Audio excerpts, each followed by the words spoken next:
Infinity the Universe, the gateway to the stars. Following the discovery of GA 6037283, the first viable wormhole, as its turbulence tore through the misty outer reaches of the rings of Saturn in the early 21st century, there was a general upheaval in the academic halls of physics. The unique and unanticipated properties of the wormhole as observed by the rapidly retasked Cassandra probe were radically inconsistent with the so-called Standard Plus model of particle physics, which had become the accepted view of reality over the previous 20 or 30 years. As the Brazilian physicist Leandro Roca famously remarked, the storm around Saturn was Einstein's guillotine. It lopped the head of physics. Saturn's storm raged for 10 years before the Sorrel sisters, Cecile and Emmeline, realized that within the spatial topography of the wormhole it was possible to derive a partial theory of quantum gravity based around what would later become known as Sorrel fields. More importantly, they were able to hypothesize how these fields could be manipulated in order to smooth the unstable topography of the wormhole. Without solar field manipulators, ships encountering one end of wormhole would simultaneously become refracted throughout the total volume of the wormhole, and tidal forces would rip the vessel apart into degenerate matter. But with a field manipulator, the wormhole could be contained and stabilized, allowing the safe passage. As Cecile Sorrel would later commemorate it while receiving the Nobel Prize with her sister, the wormhole had been transformed from a violent enigma into a gateway to the stars. By this time, several other wormholes had been found in the outer reaches of the solar system.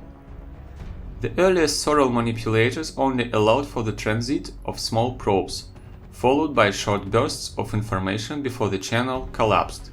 But these probes were diligently sent through the wormholes, giving mankind their first close-up peek at alien star systems. As the first reports from the probes captivated the solar system, new technology was granting superior control over the Sorrel fields. The larger field channels they created raised the possibility of sending manned ships through the holes. The result was Project Dawn, a joint effort between NASA, the European Space Agency, and the Russian Cosmonautical Agency to establish the extrasolar colony. The early Lapérouse probe had been already identified the system on the far side of Saturn's storm as Delta Pavonis, and using the new Sorrel field manipulators, Project Dawn launched Lewis and Clark, a pair of probes designed to survey the system and ascertain the potential of terraforming. The biophysical reports were even more promising than had been hoped. The fourth planet of the system was actually capable of supporting human life. Named Dawn, this planet became a symbol for the dawning of a new age of humanity. Huge colony ships were constructed and colonists were recruited from across the European Union, United States and Russia. Sadly, however, Project Dawn ended in tragedy.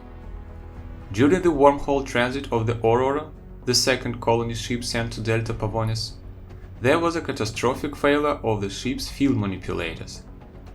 Not only did the ship's channel rupture, almost certainly resulting in the instant death of everyone on board, but the entire wormhole collapsed and vanished.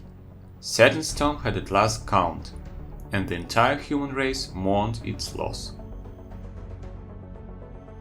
For most of the world, the failure of Project Dawn clearly spelled the end of humanity's extrasolar ambitions. The rising superpower of Pannoceania, however, saw opportunity. Under the auspice of Cretan Enterprise, perhaps the greatest of the Pannoceanian empresses, a team of military physics and engineers created a theoretical breakthrough. Instead of directly manipulating the solar fields at the mouth of the wormhole, they could use revolutionary quantronic nanomachinery to create an energy lens near the wormhole that would bring it into focus. The result was Minotaur Motor. On the cusp of 22nd century, Pannoceania launched the Mandela, powered the Minotaur Experimental Compact Model Series 1, and built by Beaufort Industrial Motors. The Mandela was the first manned vessel to use a Minotaur motor.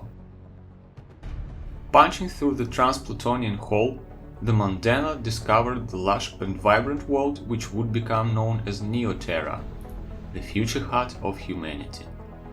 The fuse of the new space race had been lit.